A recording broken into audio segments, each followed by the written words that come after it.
Do you take seconds from the cheese plate? Do you invite people to dinner and not pay? Do you change the radio without the driver's permission? Were you raised by wolves? Let's find out. Here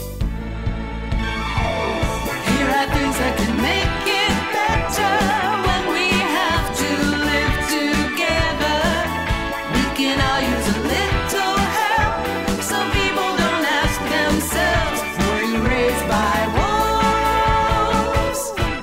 Hey everybody, it's Nick Layton. And I'm Leah. And let's just get right down to it with our AMUSE-BOUCHE. Let's get in it. So for today's AMUSE-BOUCHE, I want to talk about the cheese plate in France. I love cheese so much. So specifically, this is going to be if you're at a dinner party in France with French people, and we're doing it the French way. Okay. So it is an understatement to say that the French are really into cheese. I think cheese and French culture, very linked. And in fact, I have been told that the French citizenship test involves questions about cheese. Really? So you got to know your cheese if you want to be French. And so here's how the cheese course works at a French dinner party. So it's going to be after the main meal, but before dessert. That's where it sort of exists on the timeline. And sometimes it's going to be served with salad, and it's always going to be served with wine. And so traditionally, the cheese platter is going to be passed to the oldest female guest first. And so she will start by selecting the cheese she wants, and then she'll pass it down to all the other women, and then it will go to the oldest male guest and pass through all the males, and then the platter will end with the host. And so at a lighter dinner party, after a few glasses of wine, there might be some joking about like who's actually older, who should take the cheese platter next. But the idea is that it does traditionally go through like this age and gender process. And so when the platter comes to you, the cheese is going to be whole. It's not going to be already pre-sliced like you might see in a restaurant. And a cheese platter is going to have a bunch of different options. Like it's probably going to have a soft cheese, a hard cheese, a blue cheese, and then it might have like cow, sheep, goat. So a good cheese platter is going to have all this variety. And you can select 2 or 3 of the cheeses. That's it. 2 or 3. And you're only going to want to take a teeny tiny bit. So you're going to want to cut off like the size of cheese, like the thickness of your pinky finger. Like that's the amount of cheese you want to take. And you're not going to want to touch the cheese with your fingers. You got to use a knife to cut it. So you're going to cut the cheese and you're going to move it to your own plate. Now, how to cut the cheese. This is a major minefield. Minefield. Even French people can be a little confused about the proper way to cut certain cheeses. And it can be terrifying. Yeah, it can be terrifying. So here's the general rule. Like all etiquette, it's about showing consideration for everybody else at the table. And so the way you cut the cheese needs to be with consideration of the next person. So you don't want to leave the last person with like all rind. Like you got to cut the cheese in such a way that everyone has the full spectrum of flavor in their slice. And so if it's just like a circle of cheese, obviously that's easy. You just cut it into like little pizza wedge shapes. If it's a log, you can just slice it like it's a loaf of bread. Easy peasy. If it's a wedge, if it's already in a pie shape, this is where it gets a little tricky. The rule is you don't cut the nose off of the cheese. So the little pointy thing, you don't cut the nose off. You always got to maintain a little point. And so we'll post some cheese cutting diagrams on our website so you can get a visual of this. But basically the idea is like, don't cut the nose off. Keep creating a little angly points as you go up. So if you're confused, ask your host. It would be much better just to like ask your host like, oh, how should I cut this? Rather than just do it wrong and then everybody's mad at you.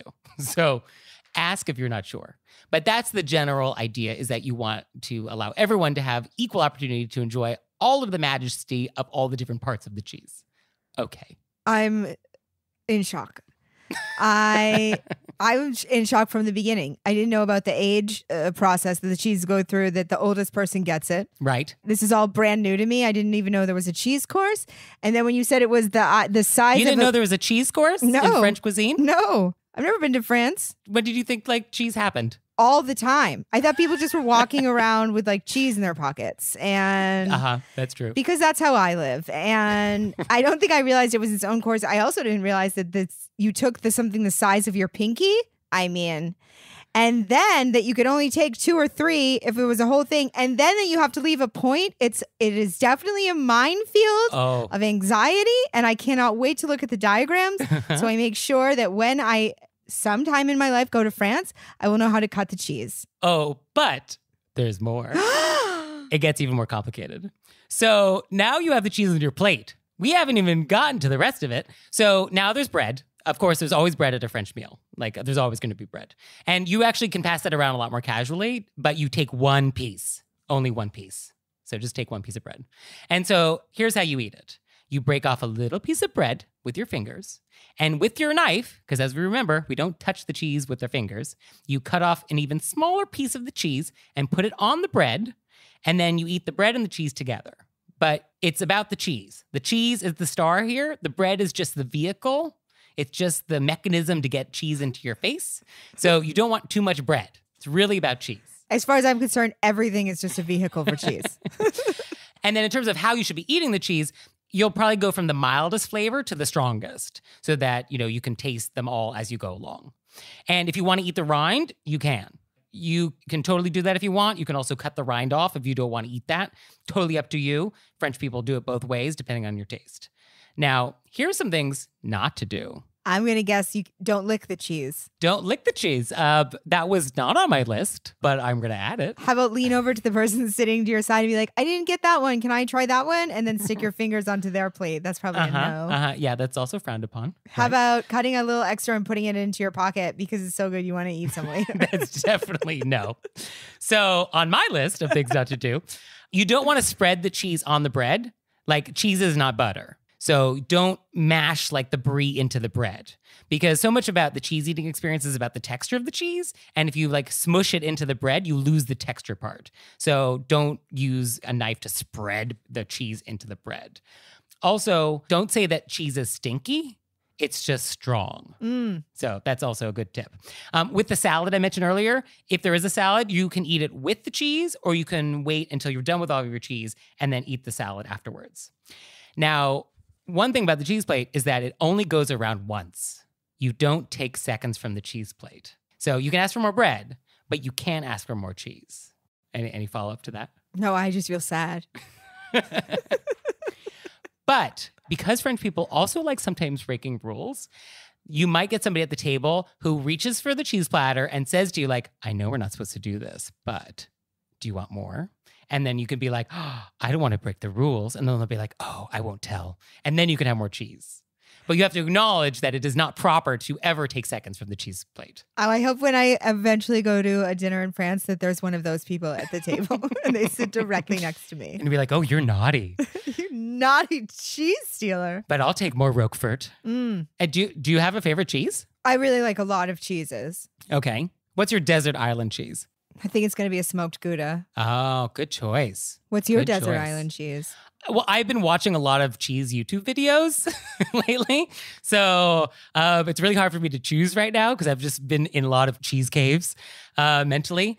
I would say Pecorino Toscano, which is a sheep's milk cheese from Tuscany.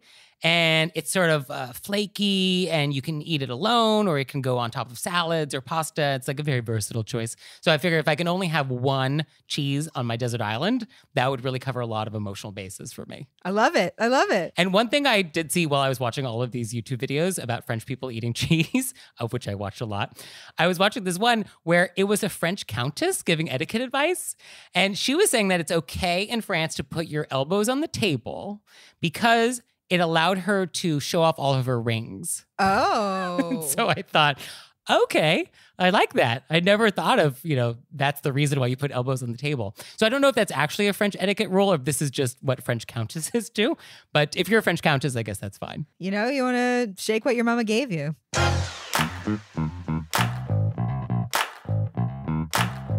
And we're back, and now it's time to go deep. Fun deep. Holiday deep. Well, can be, depending. So I want to talk about going home for the holidays. Specifically, like when you're going home and you're a house guest in your parents' house, or it's a very close relative, or like grandparents, or like that type of relationship, which is sort of a unique etiquette experience, I think. It really is. Or is it? Unique in that I don't think it's unique in that it's unique to each of us, but it's unique in that it's a stage in your life where you're not a guest in that house the same way you are in any other house. Yes. I mean, it's very Thomas Wolfe, you can't go home again. Like, it's It's definitely a different relationship because it's not exactly just like being a house guest in somebody's house. Because like the dynamic of like, oh, it's your parents' house or a relative, you know, it doesn't have to necessarily even be your parents. So it could be the grandma, the aunts, the uncles, or even just like that close family friend for 100 years. Like anytime it's that relationship, it does sort of change the quality of like going home for the holidays, I think. Yeah. And I mean, there's the emotional side of it where it's so hard not to immediately take on roles that you took on as a young person. Right. So the first thing I had on my list was try not to fall into old patterns. Yeah. Which then in parentheses, I said, easier said than done, which is true. Right. And why that's an etiquette thing is that we want to show consideration for our hosts, even if we have a lot of baggage with them. So we still want to try and be on our best etiquette behavior and be mindful of that, even if it's hard. Yeah, and I think it's nice to pick a thing that's the thing that you do, you know, to be helpful. Right. Yeah. Some chore or some useful thing. Yeah, that's good. Like I'll get the groceries every day, or like when I'm in Maine, I'll be like, you know, I'll help stack the whatever it is. And I think it's good to not wait for somebody to ask you. Yes, I think that's nice. And also to not sort of take your host for granted and like totally just pretend this is like your vacation. Because they ostensibly want to sort of enjoy a holiday too. Right, yeah. I don't think they want to be slaving over all their house guests 24/7. Yeah, they might want a break. That's a good point. So it's like, what's the conversation to be had where we can figure out where all of us can pitch in so everybody has the most maximum relaxed time? And that's a good point about communication. I think we want to just communicate with everybody about everything because I think that's where things go south when we go home for the holidays, when there's miscommunications or not enough communication. So I think that works for like mealtime, especially because this is like a very meal heavy time usually for a lot of families. Yeah. And I think it's like big meals. And for example, my boyfriend and I grocery shop completely differently than my parents' grocery shop. What does that mean? They're like we'll figure out what we're having and then we'll go to the store and have it. They're like a little bit every day grocery shop. Oh, they're very French. They go to the market every day to pick up that day's meal. They have their basket. You know what I mean? Yes. They're going yeah, up. Striped shirt. Yeah, there's an accordion. I got it. Whereas we're like we're going to get a truck and we're going to drive to a big store. Yeah, we're going to Costco. Load it up. So I think it's nice to cook for each other. So it's just nice to have this talk up top. Who's going to do what day? How are we making sure everybody feels good about the grocery situation? Yeah, no, that's a good point. One thing I had on my list was that if you go out, you should tell your parents or your hosts where you're going and when you're going to be back, which feels like you're back in junior high again, but I think that is a nice courtesy. Oh, absolutely. I mean, even though you're an adult, but I think you should still tell your parents so they don't wait up late for you. Oh, definitely. I think under their roof, you know, yes, let them know where you're at. Yes. And I think that general idea of like house rules apply for everything, like that's what it is. Yeah, I absolutely agree. Like the first time you brought your boyfriend home for the holidays, what was the sleeping arrangements? Well, I think we were already living together and I'm pretty sure that we were put in different bedrooms. Okay. And that's just what it is. That's just what it is. I was like, hey, if you're going to let me use your washer dryer, I'll sleep wherever you want. Washer dryer. Oh, isn't that the best part of going home for the holidays? Dreams come true. And not just any washer dryer, side by side. Side by side. And not just side by side, front loading. I'm gonna side by side. cry. Oh, the dream. The dream. I'll do everybody's laundry. Can I just do everybody's laundry? I just think about washer dryers sometimes for hours. I think about what color I would get. What color would you get? I think of like a pearly red. Oh. Because I want to open the laundry room and see it and be like, yeah. You have an outfit. I would have an outfit.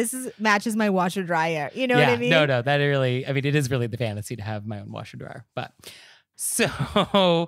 one nice thing to do when you do go home is to take them out for dinner. I think that's a nice like thing to do. Yeah. Or be like, I want to cook you a special meal. Yeah. Yeah. Be in charge of some special evening. Yeah. Or do something that maybe they haven't been able to do, like they needed help with or... Yes. I mean, definitely I know when I go home, I'm like IT tech support for 5 days, Yeah. Getting everybody's operating systems updated and like getting the Wi-Fi to work again. Yeah. That's usually my role. Yeah. I feel like things like that are very helpful to be like, you know what? I'll do all that when I get home. Yes. No, they actually come up with a list. They're like, oh, I have a list for things for you to do when you're home. And I was like, I could have helped you guys with some of this stuff over the phone. Like I could have made your Hulu work. Like I could have just told you what your password is. It's like, we'll wait till you come home. Yeah. But do it in one okay. big shot. You know what I mean? And one thing I read while I was looking into what people said on this topic was if you bring your kids or your dog home, don't expect your parents to babysit or pet sit for you. They may not want to do that. And so don't just assume like you could just leave the kids or leave the dog and then go out for dinner one night and be like, oh, great, you'll take care of it. Well, you have to get permission for that. Yeah. I think that's important. Yeah. Oh, this made me I don't know why this made me think of you. This was just related to the pets thing. I was at a comedy show recently and my friend was up and she has this great bit about her dog. Mhm. And this woman in the audience just interrupts her and goes, I'm not really into pet culture. What a heckle. What a heckle. Pet culture. I don't know why. At the time, I was like, I have to tell Nick this. I mean, I guess if you're not into pet culture, sure. I'm not into pet culture. Make it known. Make it known. And we're back. And now it's time to take some questions from you all in the wilderness. Ow! So our first question is, quote, when we go visit my mother-in-law, she invites us to restaurants that are new in her area. She raves about them and then she says, can't wait to take you there. Every time we go, she orders extra apps, expensive glasses of wine, and very high-priced entrees. And then when the bill comes, without fail, she excuses herself to the restroom. Inevitably, my husband pulls out his wallet, and by the time she returns, he's usually signing the credit card receipt. Her standard statement is, aw, thank you, son. This even happened on his birthday a couple years ago. We know she's a gold digger in other areas of her life, but how do we establish a financial boundary? Mother-in-law questions. It's a theme. It's a thing. We could do a whole book on it. So let's start with the gold digger reference. Very interested in learning more about that. Oh, I know that. I always wish that we could get like the full backstory with these questions. I mean, what does that mean? What do you mean in other areas of her life? Yeah, what other areas are we talking about? My mind spins. With every mother-in-law or family question, my first immediate response is that whatever it is should go through the person who's related to that person. Yes, this is a good rule. This is a good rule. Like, I think it's for the son to say something if he wants to. Yes. I mean, I don't know if he wants to because he's certainly going along with it. But let's answer the question. How do we establish a financial boundary? How do we do that here? I think you pick the restaurant. Yes. Although it sounds like that's probably tricky because we're going to her town and she is interested in like the hottest, latest thing. And so she wants to influence where you're going. How about you just bring lunch? Oh, I found this place I loved. I'm bringing food over. Yeah. I mean, I think accepting the fact that if you go to dinner with this woman, you're paying. So if you don't want to pay, then you can't have dinner. Yeah, that's what it seems like to me as well. So if that's a picnic, then that's what it is. Or it's a coffee, or breakfast is a probably cheaper meal. So like maybe we just have breakfast. It's harder to like booze it up at breakfast. Yeah, I agree with all that. And I guess, do we make excuses for why we can't do dinner with you? Or do we just like, oh, we're so busy every evening, but let's do breakfast? Well, I get the idea that it's not somebody that they see often. It's when we go to visit. I get the idea that this is like a travel day. It's not like she lives 30 minutes away. Yes, we are visiting her area. Yes, and her area is different than our area. So we are deferring to her restaurant expertise. So I kind of feel like if, as you said, it seems that when you go and visit her, it seems that this is just what happens. That's my sense. This is the deal. And just accept it and just know this is the cost of doing business. Unless your husband doesn't want to do it anymore. And then I think it's for him to say something because it's his mother. Now, there also is the option of when she sneaks off to the bathroom, don't pay. Wait for her to come back. I think it's sort of at the end of the day, very hard not to pay for your mom. That's true. Yes. I mean, even though, just to be perfectly clear, if you invite someone to dinner and you've selected the restaurant, you are the host of this evening and you are paying for the restaurant. But yes, it is also nice for a son to pay for dinner with mom. But it does feel like the letter writer of the story is annoyed by this because it always happens. And it does not sound like there's reciprocation. Yeah, the mother is just picking the most expensive places and being like, hey, can I blow up your credit card? Right.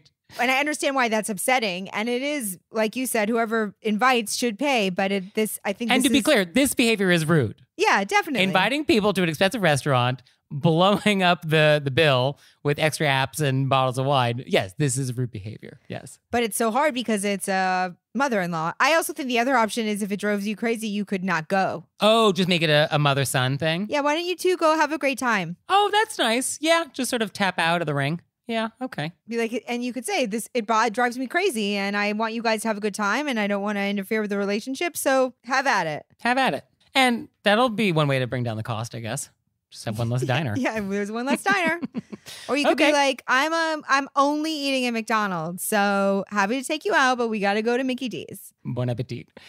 Our next question is, quote, I have an acquaintance who texts me a lot, and the problem is that she hits the send button after every sentence, and often more than once per sentence. So in the space of a couple of minutes, I may get 10 or more texts from her. Hi, how are you? We're going to the lake this weekend. If you're interested, you can join us. If you want, let me know. Is there a way to politely point out that this is driving me berserk? I've already figured out that there's a setting on my phone so that there's no audible alert when she starts texting. But that doesn't stop my phone from lighting up like a Christmas tree over and over and over. My son says it's just a thing young people are used to doing and it shouldn't bother me. That can't be true, can it? Hey, I would like to go to the lake. Yes, I'm free. I'm interested. You can actually put it on Do Not Disturb. Yeah, I think technology is our friend here. Yes. I have people that I put on Do Not Disturb because they text like this. And so I'll see the message, but it doesn't light up my phone at all. Yeah, I think that is the best solution. Because what is the conversation you're going to have with this person? Like, oh, your texting style annoys me. Like, can you please put your entire thought into one message before you send it? Thank you. No. Yeah, I can't think of a way that would be, you're not being like, hey, you text like a maniac, and if you could reel it in. And then in terms of what the son is saying, like, this is just what young people do. Yeah, I mean, okay, yes. I mean, I think people of all ages do this, but sure. And that it shouldn't bother you, I think you're allowed to be bothered by it. Oh, absolutely. Be bothered. Yeah, no, you can totally be bothered by it. No problem. So the other idea I had was you could tell the friend, if you wanted to just like totally shut it down, you could tell the friend, oh, texting is just not a great way to communicate with me.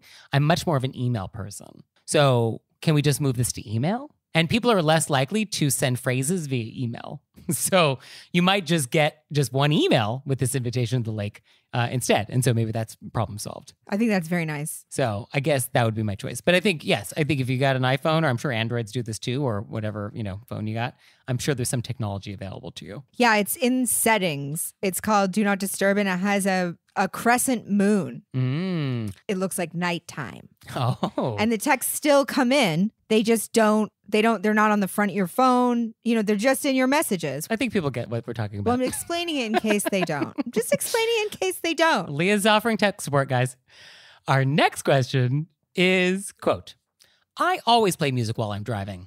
And when I have other people in the car, I feel like I should play music that the whole car will enjoy, and that it would be rude to play music that only I like and to not consider what other people in the car might like. Sometimes I tell myself to not feel so self-conscious and to just play what I want. But then the passenger will change the radio as I'm driving, which really grinds my gears. What are your thoughts on playing music that everyone will enjoy? And what are your thoughts on changing the radio when someone else is driving without asking? Maybe I'm overthinking this. No one should ever touch your radio. No. Period. That is just like so off limits. It's so off limits. Right? And why? I mean, we both agree. And I think everyone agrees. You don't do that. Like, yeah. What are you doing? If someone touches your radio, feel free to pull over to the curb and be like, what just happened right now? No, don't even do that. Open their door and push them out. Yeah. But why is that? Like, why do we both have the exact same strong reaction to like touching the radio? It's just not done. Is that it? It's just, as a society, we've agreed that like we all agreed that that's just not a thing. That is not, it's the driver's car. You just don't mess with people's settings. Yeah, that's it. It's just disrespectful. And I think the driver of the car, that's the captain of the ship. And the captain's in charge of all things that take place in the vessel. Yes, you can offer, hey, listen to what you want. And then you've given permission for them to touch the radio. Yes, but I think that permission can also be revoked at any time. That power is not absolute, and the driver can always take it back. Yeah, you can be like, okay, that's enough. I mean, I think a nice thing to do if you're the driver, Because I think it is true. It would be nice if everybody in the car is having a nice time. So if there's like some genre of music you really like that you know other people in the car really hate, I think it is considerate of other people to not play that genre. So one idea is to give a choice of 3 things that you know you like and give a choice to your audience of what they might want to hear. Like, do you want to play yacht rock? Do you want to play bounce? Or do you want whale sounds? And then pick one of those. And then if everybody's like, whale sounds, then off we go. I think that's great. I think that would be the way to handle it. I also think our letter writer is clearly so considerate to even be thinking of all these things that I'm sure that they are very aware. You know what I mean? This isn't a person who's getting in and then playing thrasher metal with the music all the way turned up. I've done it, but I don't think our letter writer. No, I'm not getting a sense that that's this person's musical taste. Although I am concerned that our letter writer does not know that it's super rude to touch someone's radio. Well, that's why we're here. That is why we're here. Yeah. Also, if our letter writer wants to Google Chris Tucker, Jackie Chan, radio, Okay. there's a great clip because Jackie Chan touches Chris Tucker's radio. I imagine it doesn't go well. Does not go well. I'll put a link to it in the show notes. So yeah, I think full stop. Don't touch it. Don't do it. Don't touch it. Mm-mm. Nope. And similarly, don't touch the AC or the heater either. I think you always want to check with the driver before you make any adjustments to any of the controls. So, do you mind if I turn this up? Turn it down. More fan, less fan. Always check in with the driver. I just don't know who's getting into people's vehicles and changing stuff without permission. I mean, welcome to this entire show. No, I mean, like, who are these people? Yes, these people I can't deal with are it. people who go into people's cars and touch stuff. Yes, that is keeping this whole show going. People like that. You should be so lucky that you have a friend with a vehicle who lets you in it. Well, friend for we'll see how much longer after you touch my radio. Yeah. So if you have any questions that we can help with, we would be delighted to help you. Just let us know. Send them to us through our website, wereraisedbywolves.com. Or you can leave us a voicemail or send us a text message, 267-CALL-RBW. And we're back, and now it's time to play a game we like to call Vent or Repent. Vent or repent. Which is our opportunity to vent about some bad etiquette experience we've had recently, or we can repent for some etiquette faux pas we've committed. So, Leah, would you like to vent or repent? I'm gonna vent. Okay. Yeah, I feel like that's what's going on right now. I had so many this week Oh, okay. that I found it hard to pick. So there's just going to be a big wheel behind you. We're going to spin it and see where it lands. So I decided I'm gonna go with what I found to be the most egregious. That's what I'm here for. Bring it. I'm at a backyard, Mm. small birthday gathering. Okay. We're obviously all following all the health things. No worries there. Friend of a friend comes up to me, offers me an alcoholic beverage. Okay. I very politely decline. Just a casual, oh, no, thank you. For our listeners at home, I don't drink. Then this person goes, why? Oh. With the tone. Normally, I wouldn't answer. It's not your business. You know what I mean? I could, for numerous reasons, I could not be drinking. I could also just not want to drink. I wasn't making a thing about it. I just said, oh, no, thanks. Mm-hmm. I also had a water in my hand. You know what I mean? Yeah. Anyways, normally I wouldn't be so forthcoming, but I just was like, oh, I don't drink at all. And then this woman, I got a whole, I don't know what it was. I think it was a crisis. I witnessed a crisis where, oh, I didn't mean to do anything to you. Did I upset you? Wow. Have a drink. I don't care at all. You just asked me why. You have lost your mind. But the idea, this happens a lot when you don't drink. People just don't let it go. They want to know why. And then they want to tell you about all their friends who don't drink and how they somehow feel responsible when they drink around them. And should I not drink? Oh, I'm so sorry. Does my drinking bother you? No, your drinking doesn't bother me. I don't care if you drink. What does you drinking have to do with it? It just, and she wouldn't stop. And here I was trying to be polite. She's a friend of a friend. It's a social gathering. When do we socially gather anymore? And I learned this woman's whole life, and she was putting it all on me. I'm so sorry to do this to you. Is it horrible that I'm standing here drinking? Well, she was putting it on you, quote unquote, but she was really making this about herself. Oh, the whole thing was about her. Like, this really definitely didn't have anything to do with you. Nothing to do with me. Yeah, and just shut it down, and that'll be the last time we chat at this little social gathering. Yeah, then I went to the bathroom and I never came back. But I cannot stand it. It's one of my, just if somebody says they don't want something or they don't drink, okay, move it along. Yes, I think you offer, and then when that offer is declined, then that's the end of the story. We don't interrogate a person why they have declined. And that goes for anything. Like, oh, do you want some chips? No. Why? No, I don't want chips. I'm good. And then it's not like when I eat chips in front of you, do you feel bothered? Can you imagine? Yes, I can imagine. Yes. Well, for me, I would also like to vent. Do it. So I was going to meet a friend for coffee on the Upper West Side here in Manhattan. And so I get there, and my friend had actually gotten there a few minutes early. And this is 72nd Street, which is actually a pretty big, wide street. And all of the restaurants have outdoor seating, and like it's wonderful. It's just very European in that way. So my friend actually got a table already, and so okay, great. Oh, we'll have coffee outside. So I sit down and I'm taking off my coat, and we're just sort of starting to chat. And I notice there is a big laminated menu on the table, and I was like, oh, okay. And I look at it, and it's curries and noodles and rice bowls and spring rolls. And I look around and I say to my friend, like, are we in a Thai restaurant? And what had happened was he thought he was being seated at the coffee shop outdoor space, but I guess talked to the wrong hostess and didn't realize that the hostess he was talking to was for a Thai restaurant. And all the outdoor seating kind of looks the same because it's just sort of like tables. So he didn't realize like that's what happened. So I was like, oh, okay. I mean, that's sort of funny. And I was like, well, we'll still have coffee. It'll just be Thai coffee. I don't like Thai iced coffee. It's too sweet for me. I mean, I take my coffee black. So the idea that you're going to add like condensed milk and sugar to something is like not my thing. But I was like, I'll be a good sport. Let's not make a big deal about it. We'll just have Thai iced coffee. Fine. And so before I can sort of like make that happen, my friend is talking to the waiter, ordering lunch. And he's already starting to order. And he turns to me like, oh, are you hungry too? I was like, it's 3:00. This was coffee. This is not a meal time. This is not, like, what are we doing? But there was no opportunity to like jump in at this point. So then he orders like the massaman curry, but now it's lunch special time, I guess, still. And so they're like, oh, well, what soup do you want? And then it's like, oh, it also comes with salad. Oh, and your appetizer choice? What would you like? Oh, and it comes with dessert. So now it's a 50-course meal that he has now ordered. I'm not going to be eating. I'm just going to have coffee. And so now this like 25-minute coffee catch-up has now turned into like an hour and a half. And it's like, what has happened here? And the etiquette train had left the station. So like there's no opportunity to like leave at this point. So now I'm just like along for the ride. And it's like, oh, I'll clear the rest of my day. So I don't like that happened because I think that is rude.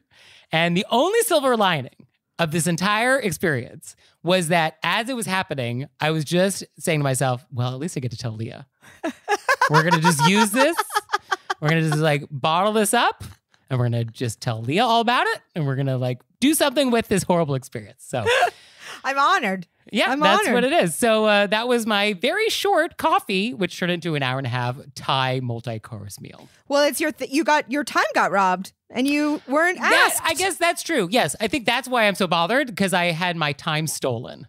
Yes, that was theft. And nobody said, hey, do you have time for this whole other thing that is not the thing we talked about? Yes, I got us into the predicament and I will also make this worse. Yes. Without running it by you. Yes, I think checking in, be like, oh, should we even stay at this restaurant or should we go to the coffee shop that I didn't sit at originally? Yeah, that would have been nice. Do you have an hour and a half for this quick coffee break that you also not in your area, you went uptown? Not in my neighborhood. Yes, I had to like go there. Yeah, no, everything about this was horrible. So we are currently reseating this person in my personal theater. Oh, yes. They have been resat. Oh, yes. We have looked at their stubs and we have determined that they were in the wrong seats.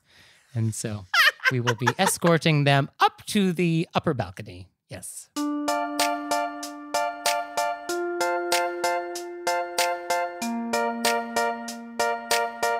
So, Leah, what have we learned? I learned so much about cheese. There was a lot to learn about cheese today. Yeah. I'm still processing all the cheese knowledge. Is it churning? Yes, it's churning. And I learned that we both have a love of washer dryers. Ah, We do. We do. when I have a washer dryer, Mm-hmm. my dream is to have a postcard or like a holiday picture done where I'm just making it rain dryer sheets and it's like falling down on me in my luxurious washer dryer. You people outside of New York City, you don't know how good you got it. You have no idea how you have it.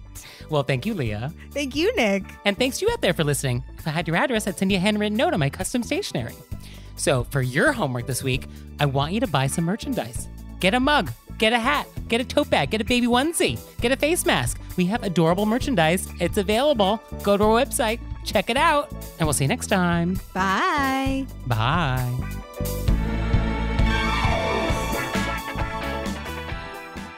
All right, Leah, it's time for Cordials of Kindness, the part of the show that you make us do, but I only give you 30 seconds. Ready, set, go. I'm really grateful. I did a show in Pennsylvania, outdoor show, but it's outdoors and it's starting to get cold and it was nighttime. And I was like, I can't imagine that anybody's going to be able to make it. And I had friends from different parts of my life come out, make the trip, sit outside in the cold to watch comedy. And it meant so much to me. And it was just like a wonderful delight and surprise. And I'm so incredibly honored and grateful. Oh, that's nice. And for me, I want to say thank you to Emma, who is a lieutenant in the U.S. Navy. And she just sent us an amazing book in the mail called Service Etiquette. And it's a book that's all about etiquette for the military. And so it's so fascinating. There's so many interesting rules about military etiquette that I didn't know. So definitely we're going to have some of those as amuse-bouches in the future. So get ready for some military-themed amuse-bouches. So I just want to say thank you, Emma. Super surprising and delightful to go to the P.O. box and like get that yellow slip saying you had something that was too big for the box. Oh. And then find your book and really lovely note. And so thank you. Really appreciate it. That's so cool. And thank you for your service. Indeed.